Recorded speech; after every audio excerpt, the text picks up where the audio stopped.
Good morning dear student, most welcome in bio class. और बच्चों, जैसा कि पता है अपन जो टॉपिक चल रहा है उसमें वो आगे बढ़ते हैं।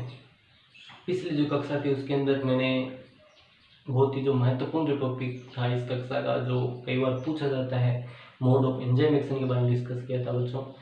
तो ये मेरा अब जो वीडियो लेक्चर मैं बना रहा हूँ, तो बच्चों को क्या पता ये जो अभी जो स्थिति है किस प्रकार की रहे, तो मैं इसलिए आपको ये स्थिति को ध्यान में रखते हुए बना रहा हूँ। ठीक है, तो ये जो आपको 25 मिनट 20 मिनट 25 मिनट का जो वीडियो मिल रहा है, तो मैं ये उम्मीद करता हूँ ये वीडियो आप ढंग से पढ़ के अच्छे से नोट्स बना के याद कर रहे हो घर पे। ठीक है, इसी जो मोटिवेशन, इसी जो मोटो के साथ में हम आगे बढ़ रहे हैं, ताकि जो हम इस वीडियो लेक्चर के माध्यम से पढ़ा रहे हैं वो फिजिकल लेक्चर की तरह तो नहीं हो सकता कि उसमें आपका इंटरेक्शन रहता है, हम आपके साथ डिस्कस कर सकते हैं। लेकिन ये वीडियो लेक्चर के माध्यम से जितनी भी चीज़ें हम आपके साथ डिस्कस कर रहे हैं, मैं इस प्रकार से धीरे धीरे आपके साथ डिस्कस कर रहा हूँ, उतना ही मैटर डिस्कस कर रहा हूँ जितना आप एक वीडियो लेक्चर के माध्यम से अच्छे से समझ सकते हो। क्योंकि न तो 1 घंटे का मैटर आप इसमें नहीं पढ़ पाओगे, नहीं समझ पाओगे। तो इस तरह जितना आपको वो मैटर, जितना 20-25 मिनट में जो मैटर बन सकता है, जितना मैं डिस्कस कर सकता हूँ, जितना आप पढ़ सकते हो, उतना ही मैं आपके साथ डिस्कस कर रहा हूँ। और रिवाइज कराने का मतलब ये है कि 12th कक्षा है बच्चों ये, तो 12th कक्षा के अंदर लाइन टू लाइन मैंने हमेशा बताया, मैंने पिछली बार भी इसी प्रकार से बच्चों को पढ़ा है और समय पे अपना जो सिलेबस था वो किया है, समय पे सारे के सारे जो टेस्ट थे वो हुए थे। तो सारा का सारा जो है वो तरीका है, मुझे ही करना है, किस प्रकार से करना है वो मैं यहाँ पे आपके साथ में लेकर चल रहा हूँ। ठीक है, आपको जितना पढ़ाया जाता है उतना आप ध्यान से पढ़िए, क्योंकि अभी भी अपन आगे एडवांस चल रहे हैं। क्योंकि अभी राज्य सरकार के द्वारा किसी प्रकार का निर्धारण नहीं हुआ है, किसी प्रकार कक्षाओं का संचालन नहीं हुआ, तो जो अपन पढ़ रहे हैं वो एडवांस में ही पढ़ रहे हैं, आपके लिए बहुत बेनिफिशियल है। और हो सकेगा जिस प्रकार से यदि अपन को समय मिला तो आपके साथ में ये वापस भी अपन डिस्कस कर लेंगे, कोई दिक्कत नहीं बच्चों। तो 12th में पढ़ने का बच्चों ये नहीं है कि 12th में आपका एग्जाम किस प्रकार से होगा, किस सिलेबस में, आपका टारगेट है नीट का, क्योंकि आप हाफ सिलेबस पढ़ के आए हो, वो 11th में पढ़ के आए हो, और 12th के अंदर जो हाफ सिलेबस पढ़ने वाले हो वो सिलेबस आपको याद होना चाहिए नीट के अंदर। आप 12th को ही मत देखिए, आप नीट को भी देखिए, क्योंकि एक एक लाइन आपके दिमाग में बैठनी चाहिए बच्चों, एक एक लाइन आपके दिमाग में असर करनी चाहिए। तो इसी मैटर में जो आगे अपन बात करते हैं, वो आज का जो मैटर है, जैसे मैंने पहले जो mode of enzyme action, mode of enzyme action के अंदर अपन ने क्या पढ़ा था, तो एक बार वापस एक थोड़ा सा समय लूंगा, उसमें वापस आप रिवाइज करूँगा, आपका दिमाग आपका चलना चाहिए। ठीक है, मेरे साथ साथ में मोड ऑफ एंजाइम एक्शन में अपन ने क्या बताया, 2 मिनट से अपन समझ सकते हैं। एक मिनट था एंजाइम सबस्ट्रेट कॉम्प्लेक्स फॉर्मेशन था, उसके अंदर 2 थ्योरी प्रपोज की गई थी। ठीक है, 2 थ्योरी थी, पहली लॉक एंड की थ्योरी थी एंड सेकंड थी इंड्यूस फिट थ्योरी थी। Lock and key theory propose by Emil Fischer and induced fit theory propose by Koshland. तो ये 2 थे। इसके बाद दूसरा इसमें जो पॉइंट था डिस्कशन का, वो पॉइंट था आपके decreasing of activation energy. Decreasing in activation energy के अपने ग्राफ पढ़ा था, वो ग्राफ आपके दिमाग में अच्छे से बैठ जाना चाहिए। ठीक है, तो अब आगे की बात करते हैं बच्चों।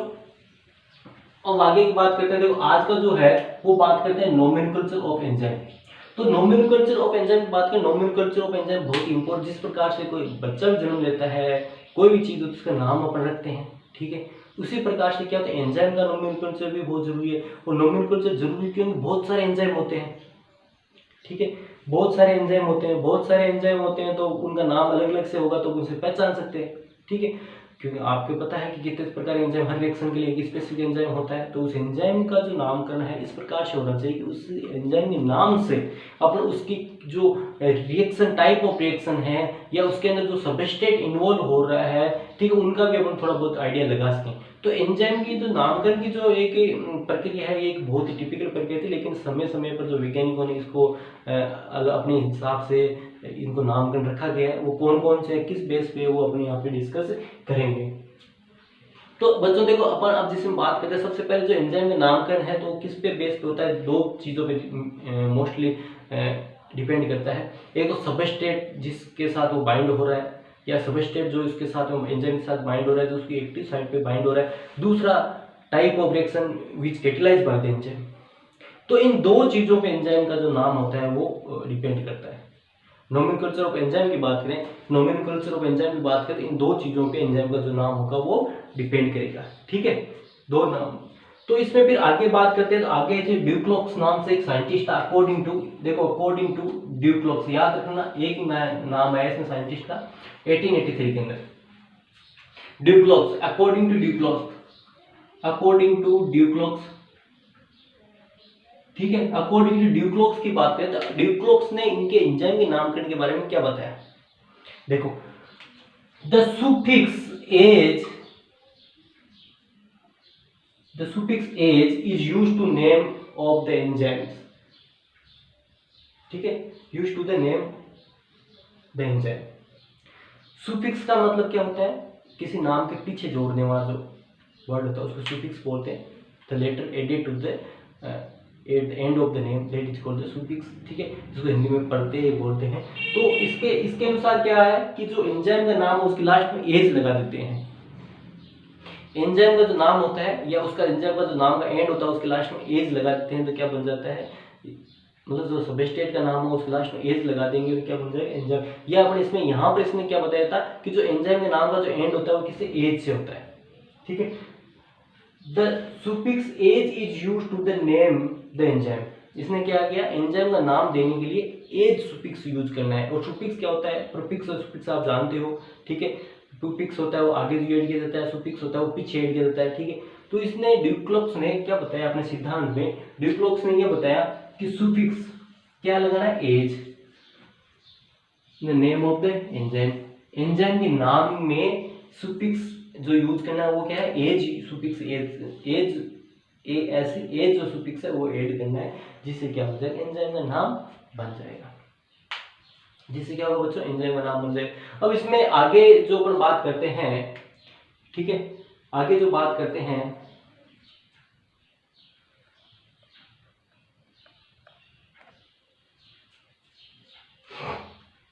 There are two system of nomenclature of enzyme. यहाँ पर हम बुक में बात करें तो मुख्य रूप से दो सिस्टम है एंजाइम नोमेनक्लेचर के लिए, दो सिस्टम है।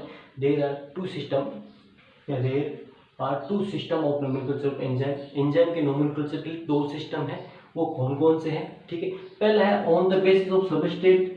अपन किसके आधार पर कर सकते हैं, on the basis of substrate के बेस पे अपन एंजाइम का नोमेनक्लेचर कर सकते हैं। जो nomenclature substrate which involved in the reaction या substrate which bind to the enzyme, on the basis of this substrate we can nomenclature the enzyme name, ठीक है। या जो एंजाइम का जो नोमेनक्लेचर वो कर सकते हैं किसके आधार पर, सबस्ट्रेट के आधार पर।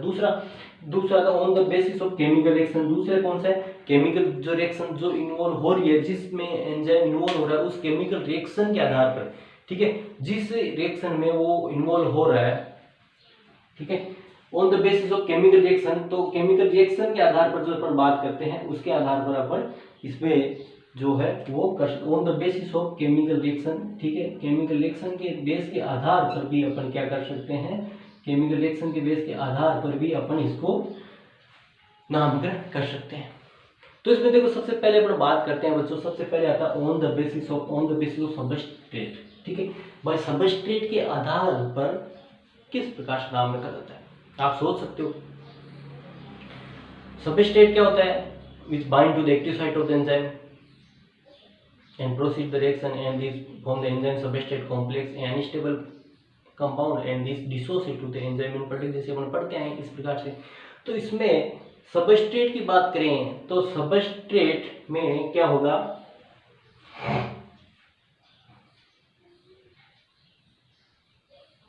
On the basis of substrate की बात करें, देखो सबस्ट्रेट की बात करें अपन on the basis of the substrate,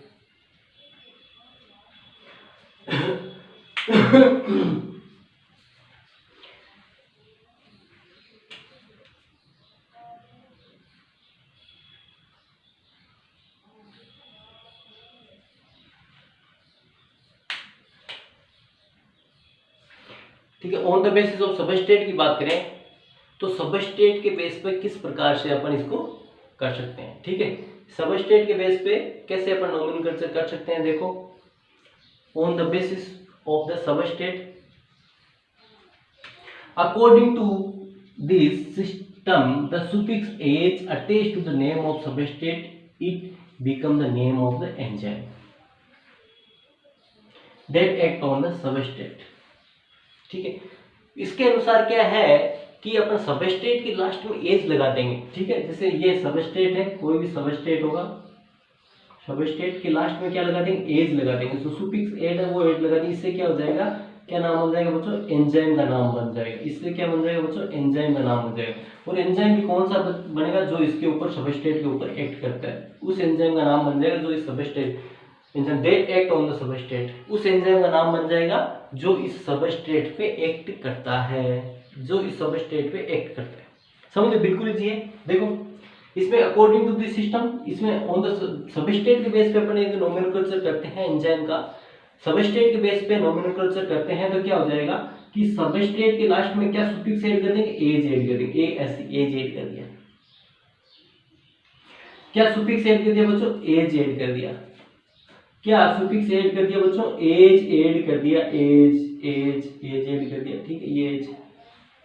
इससे क्या बनेगा बच्चों, जो एंजाइम का जो नाम बना है, ये एंजाइम का नाम बन जाएगा एज। सबस्ट्रेट के लास्ट में एज ऐड करने से एंजाइम का नाम बन जाएगा। ये एंजाइम जो इस सबस्ट्रेट पे एक्ट करता है उस एंजाइम का नाम बन जाएगा, ठीक है। जो इस सबस्ट्रेट पे एक्ट करता है उस एंजाइम का नाम बन गया, ये होगा। जैसे इस प्रकार से अपने एग्जांपल की बात करें इसके अंदर, इसमें अपने एग्जांपल की बात करें जैसे सचेज सुक्रेज, देखो एक सुक्रेज एज लगा इसका मतलब एंजाइम का नाम है, सुक्रेज इसका एज लगा इसका मतलब एंजाइम का नाम है। दूसरा माल्टेज एज लगा इसका मतलब एंजाइम का नाम है। दूसरा तीसरा लाइपेज एज लगा इसका मतलब एंजाइम। तो ये नाम कैसे बने, देखो ये तीनों नाम कैसे बने, ध्यान देना। जैसे अब ये एक सुक्रोज के ऊपर जो एक्ट करने वाला उसका नाम बन गया सुक्रोज, के लास्ट में एज लगा दिया, सुक्रेज बन गया, ये एंजाइम इसका नाम बन गया सुक्रेज। सबस्ट्रेट का नाम क्या था, सुक्रोज, और एज लगा दिया लास्ट में, क्या बन गया सुक्रेज, किसका नाम बन गया, एंजाइम जो इसके ऊपर सुक्रोज के ऊपर एक्ट करता है। दूसरा माल्टोज, माल्टोज क्या है, सबस्ट्रेट है, और इसके ऊपर कार्य करने वाला एंजाइम क्या है, माल्टेज, ये एज लगा दिया इसके लास्ट में, तो ये maltase which act on the maltose, ठीक है, जो माल्टोज के ऊपर एक्ट करता है। तीसरा है लिपिड, ठीक है, तो इस पे क्या लाइपेज, डी हटा के लगा देंगे, क्या बन जाएगा लाइपेज, ठीक है, लाइपेज, ठीक है। लिपिड के ऊपर एक्ट करने वाला कौन सा हो जाएगा, लाइपेज। तो इस प्रकार से देखो, तो इस अकॉर्डिंग सबस्ट्रेट की बात करें, सबस्ट्रेट के आधार पर किसका नाम रखा गया है, एंजाइम का नाम रखा गया है। सबस्ट्रेट के आधार पर क्या नाम रखा गया है, आपके किसका, एंजाइम का नाम लिखा, मतलब जो सबस्ट्रेट का नाम है उसके लास्ट में यदि एज जोड़ देते हैं, एज सुफिक्स ऐड कर देते हैं, तो वो क्या बन जाता है, एंजाइम का नाम बन जाता है। नोमेनक्लेचर बिल्कुल इजी है, लेकिन ये जैसे एग्जाम में तो क्या पूछ जाएगा मैं बताऊंगा, इसमें नहीं पूछते, लेकिन आपको नॉलेज के हिसाब से बहुत जरूरी है कि आप पता होना चाहिए। हाँ, नोमेनक्लेचर एग्जाम में तो इस प्रकार से अभी तक तो पूछा नहीं है और नहीं पूछेंगे, लेकिन इसमें से क्या पूछ सकते हैं, वो एक चीज टर्म्स आती है इसमें पूछेंगे, लेकिन आपको आइडिया होना चाहिए कि आगे बड़ी कक्षा में पढ़ोगे तो आप एमबीबीएस भी करोगे तो ये इसमें पूरा एंजाइम चैप्टर वो आपको पढ़ना पड़ता है, और एंजाइम भी आपकी जो बायोकेमिस्ट्री होगी उसके अंदर पूरा होगा, ये आता है, ठीक है। या आप कोई भी आगे जो कोर्स करोगे आफ्टर 12th, तो उसमें भी एंजाइम पूरा पढ़ने, तो आपको एक नॉलेज होनी बहुत जरूरी है, ठीक है। आप फिर याद करोगे भाई हम नहीं पढ़ा तो था, ठीक है। तो ये आपके हो गया आपके on the basis of the substrate के आधार पर अपन बात करें तो इस प्रकार से अपन नोमेनक्लेचर करते हैं। दूसरा आता है on the basis of chemical reaction. दूसरा जो टाइप है, आपको पता ही है कि जो दूसरा एंजाइम का अपन नोमेनक्लेचर करने का, तो दूसरा टाइप है on the basis of the chemical reaction. तो ये बिल्कुल इजी है कि मतलब वो किस प्रकार के एंजाइम किस प्रकार के विक्रिया रिएक्शन को कैटलाइज कर रहा है। Enzyme catalyse the which type of reaction, या which type of reaction catalysed by the enzyme, the reaction name is considered the enzyme name. Last में जो वो एज लगा देंगे और क्या बन जाएगा, आपके जो सुफिक्स एज कर देंगे उससे क्या बन जाएगा बच्चों, उस रिएक्शन नेम के आधार पर क्या बन जाएगा, उसे एंजाइम का नाम बन जाएगा। मतलब किस प्रकार की जो विक्रिया है उसको उत्प्रेरित कर रहा है, किस प्रकार की रिएक्शन को कैटलाइज करता है, उसके जो रिएक्शन है उस रिएक्शन के बेस पे क्या बन जाता है बच्चों, उस रिएक्शन के बेस पे क्या बन जाता है, आपके एंजाइम का नाम बन जाता है। उस रिएक्शन के नाम के आधार पर ही, उस on the basis of the name of the reaction the enzyme name is nomenclature, ठीक है। अब देखो कैसे, किस प्रकार से, तो यहाँ पर बात करें on the basis of the chemical reaction की बात करें, तो यहाँ पे देखो this system is very popular, ठीक है, ये जो सिस्टम है ये ज्यादा प्रचलित है, पॉपुलर है। क्यों है? क्योंकि in this system enzyme are named according to the catalyse reaction by them, मतलब जिन इनके द्वारा जिस रिएक्शन को कैटलाइज हो, जैसे मैंने बताया कि जिस प्रकार की अभिक्रिया या रिएक्शन इनके द्वारा कैटलाइज हो रही है, जिस प्रकार की रिएक्शन के अंदर दीज एंजाइम इन्वॉल्व हो रहे हैं, the enzyme involve the type of reaction on the basis of the enzyme reaction, the name of the enzyme is nomenclature. ठीक है, तो देखो this system is very popular and this system in this system the enzyme named according to the catalyse reaction by them, मतलब जिन इनके द्वारा एंजाइमों के द्वारा जो कैटलाइज हो रही है रिएक्शन, एंजाइमों के द्वारा जो रिएक्शन कैटलाइज्ड हो रही है, इन एंजाइमों के द्वारा जो जिस प्रकार रिएक्शन कैटलाइज हो रही है उसके बेस पे ही अपन क्या करते हैं, ये रख देते हैं। ठीक है, देखो देखो hydrolases, oxidase, carboxylase, dehydrogenase. Means क्या हो गया यहाँ पर? Hydrolases enzyme involve in hydroxylation reaction, मतलब जो हाइड्रोक्सिलेशन होता है ना, जल अपघटन होता है, उस प्रकार की अभिक्रिया के अंदर यदि कोई एंजाइम इन्वॉल्व है तो हाइड्रोलाइजेज जो हाइड्रोलाइसिस करता है। ठीक है, जो हाइड्रोलाइसिस रिएक्शन में इन्वॉल्व होता है वो हाइड्रोलाइजेज हो गया। नेक्स्ट ऑक्सीडेज, मतलब the enzyme involve in oxidation reaction, the enzyme involve in the oxidation reaction that is called the oxidase enzyme. ठीक है, नेक्स्ट आता है carboxylase, the enzyme involve the carboxylation reaction, the enzyme involved in the carboxylation reaction that is called the carboxylase, that is called the carboxylase, that is called the carboxylase, and the enzyme involved in the dehydrogenation reaction, the enzyme involved in the dehydrogenation reaction that is called dehydrogenase, means जिस type की अभिक्रिया के अंदर या जिस type के reaction के अंदर जो एंजाइम इन्वॉल्व हो रहा है उसको उस रिएक्शन के बेस के आधार पर नाम दे दिया जाता है। ठीक है, समझ के बिल्कुल लीजिए। तो ये तो था सबस्ट्रेट के आधार पर, और ये था आपके किसके आधार पर? On the basis of the chemical reaction के आधार पर था। तो केमिकल रिएक्शन के नाम के आधार पर अपन उनको क्या नोमेनक्लेचर कर देते हैं। अब जो बच्चों नेक्स्ट जो बात आती है, ध्यान देना, many enzyme named according to both. अब देखो ये बहुत इंपॉर्टेंट लाइन है कि बहुत सारे कई एंजाइम है जो उनको सबस्ट्रेट और रिएक्शन दोनों के आधार पर नोमेनक्लेचर किया जाता है, ये नाम दिया जाता है ना। बहुत सारे कई एंजाइम इस प्रकार के हैं जो जिनको सबस्ट्रेट और रिएक्शन दोनों के आधार पर नाम दीजिए, मतलब उस नाम के अंदर सबस्ट्रेट का नाम भी आएगा और रिएक्शन का नाम भी आएगा। उससे क्या तो ज्यादा क्लियर हो जाती है रिएक्शन के बारे में, ज्यादा क्लियर इंफॉर्मेशन अपन को मिल जाती है। ठीक है, जैसे on the basis of the substrate and the catalyse reaction, मतलब दोनों ही जिस रिएक्शन को कैटलाइज करते हैं और सबस्ट्रेट, मतलब दोनों के नाम होते हैं। कुछ एंजाइम ऐसे हैं जिसके अंदर अपन बात करें तो दोनों के ही नाम होते हैं। ठीक है, एक तो सबस्ट्रेट का नाम भी होगा और दूसरा कैटलाइज जो रिएक्शन है उसका भी नाम होगा। ठीक है, जैसे एल ग्लूटामिक डिहाइड्रोजनेज, देखो नाम देखो, ये एक एंजाइम का नाम है एल ग्लूटामिक डिहाइड्रोजनेज। तो ये ऐसे कुछ एंजाइम है जिनके अंदर सबस्ट्रेट का नाम भी आता है और रिएक्शन का नाम भी आता है। इसमें आप देख पा रहे होंगे बच्चों क्या हो रहा है, इसके अंदर आप देख पा रहे होंगे आप क्या होता है। ठीक है, इसके अंदर देख पा रहे हो आप क्या होता है। ठीक है, देखो इसके अंदर एल ग्लूटामिक डिहाइड्रोजनेज, ठीक है, ये यहां तक डिहाइड्रोजनेज। तो यहां पर क्या है, यहां पर एल ग्लूटामिक डिहाइड्रोजनेज है नाम एंजाइम का। तो यहां पर मैंने क्या सबस्ट्रेट और रिएक्शन दोनों का नाम आपको दिख पा रहा होगा, देख पा रहे होंगे। देखो एल ग्लूटामिक तो क्या है, सबस्ट्रेट का नाम है, और डिहाइड्रोजनेज क्या है, प्रोसेस, रिएक्शन प्रोसेस है, रिएक्शन है। ठीक है, डिहाइड्रोजनेज क्या है, रिएक्शन प्रोसेस मतलब रिएक्शन है, name of the reaction dehydrogenation, dehydrogenation. ठीक है, एंड ग्लूटामेट एल ग्लूटामिक, ठीक है, ये एल ग्लूटामिक एसिड है सबस्ट्रेट, मतलब दोनों का नाम आपको दिख रहा है। तो इसके आधार पर कई लोगों के इस प्रकार से नाम लिखा जाता है। ठीक है, तो L glutamic acid is the substrate and way dehydrogenation is the name of the reaction being catalysed by the enzyme. ठीक है, तो इसका नाम कैसे रख दिया गया, इस प्रकार दोनों के बेस के आधार पर नाम रख दिया गया है।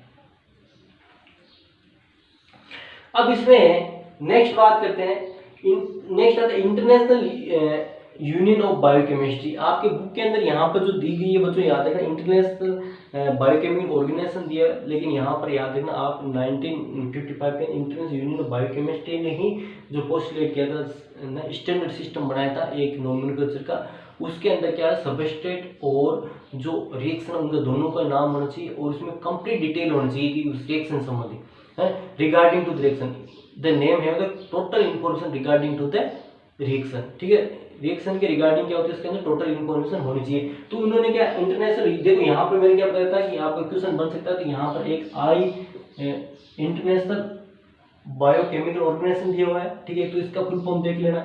हालांकि ये IUB है, international union of biochemistry, IUB। कई बार एक नंबर क्वेश्चन पूछ लेते हैं IUB का फुल फॉर्म क्या है, जो आपको नीचे वाले में अपन पढ़ेंगे क्लास उसमें भी आएगा, ठीक है। तो IUB का फुल फॉर्म क्या है बच्चों, इंटरनेशनल यूनियन ऑफ बायोकेमिस्ट्री, और दूसरा इंटरनेशनल जो आपके बताते हैं जो इंटरनेशनल बायोकेमिकल ऑर्गेनाइजेशन IBO, ठीक है, बुक में दिया इंटरनेशनल बायोकेमिकल ऑर्गेनाइजेशन, उसके आधार पर अपन बात करें। हालांकि इंटरनेशनल बायोकेमिकल नहीं है, ये IUB है, इंटरनेशनल यूनियन ऑफ बायोकेमिस्ट्री है, जो 1955 में उसने 1905 में पोस्टुलेट किया था, स्टैंडर्ड एंड सिस्टमिक नाम प्रपोज किए थे किनके एंजाइम के। अकॉर्डिंग टू इट क्या होता है कि सबस्ट्रेट और टाइप ऑफ रिएक्शन का दोनों का ही जो होता है डिटेल इन्फॉर्मेशन उस नाम के अंदर होनी चाहिए।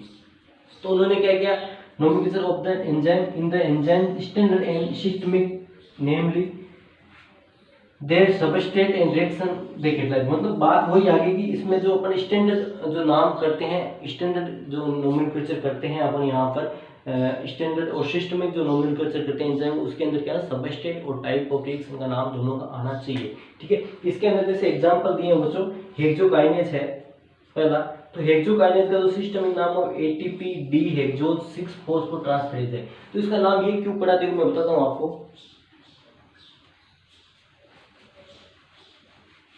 कि हेक्सोकाइनेज बच्चों कहाँ काम आता है, आप आगे पढ़ेंगे, ठीक है। जैसे ग्लूकोज होता है, ग्लूकोज जब कन्वर्ट होता है ग्लूकोज 6 फॉस्फेट में, ग्लूकोज जब ये ग्लाइकोलाइसिस की फर्स्ट रिएक्शन है, this is the first reaction of the glycolysis, ये फर्स्ट रिएक्शन है ग्लाइकोलाइसिस की, ठीक है। तो ग्लूकोज इसमें किसमें करना, ग्लूकोज 6 फॉस्फेट, यहाँ पर जो एंजाइम होता है वो होता है हेक्सोकाइनेज एंजाइम नाम आता है, ठीक है। यहाँ पर ATP कन्वर्ट किसके अंदर होता है, ADP के अंदर कन्वर्ट होता है। तो यहाँ पर देखो इस रिएक्शन के सामने पूरी डिटेल इसके अंदर है, ठीक है। ATP यूज हो रहा है, ये रहा ATP, ठीक है। डिहेक्सोज जो शुगर है वो कौन सा डिहेक्सोज है, ठीक है। और 6 फॉस्फोट्रांसफेट, देखो ग्लूकोज ये कौन सा है 6 फॉस्फेट, तो यहाँ पर जो फॉस्फेट ग्रुप आया कौन सी पोजीशन पे जुड़ा है, ग्लूकोज 6 फॉस्फेट, ठीक है।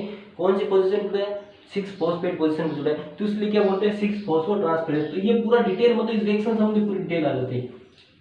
इसी प्रकार से यूरिक एंजाइम की बात करें, यूरिएट O2 ऑक्सीडोरिडक्टेज होती है, मतलब oxidation reduction type of reaction है, तो इसमें ऑक्सीडोरिडक्टेज बोलते हैं। और एक लाइन लास्ट में देगी, कई बार कहते हैं एंजाइम के नाम इतने बड़े होते हैं कि उनको अपने याद नहीं कर सकते, तो उनके लिए क्या होता है, उनको रिकमेंडेड नाम, उनको छोटे नाम दिए गए हैं, उपनाम दिए गए, छोटे नाम दिए गए, रिकमेंडेड नेम्स बोलते हैं, ठीक है, which is called the recommended. कुछ बड़े नाम होते हैं उनको याद करना लिखना पॉसिबल नहीं होता, तो उनके लिए क्या रिकमेंडेड नाम होते हैं, छोटे नाम होते हैं। जैसे कोई बड़ा नाम होता है तो उसमें चिंटू पिंटू ये बोलते हैं। इस प्रकार से एंजाइम में भी इसी प्रकार से होता है, कोई बड़े नाम होते हैं उसके लिए क्या होता है, कई रिकमेंडेड नेम भी पोस्टुलेट किए गए हैं, है ना। तो कोई बड़े नाम होते हैं उनको याद करना मुश्किल है। तो बच्चों ये छोटा सा जो अपने आज वीडियो लेक्चर तैयार किया है, ये है nomenclature of the enzyme according to your syllabus.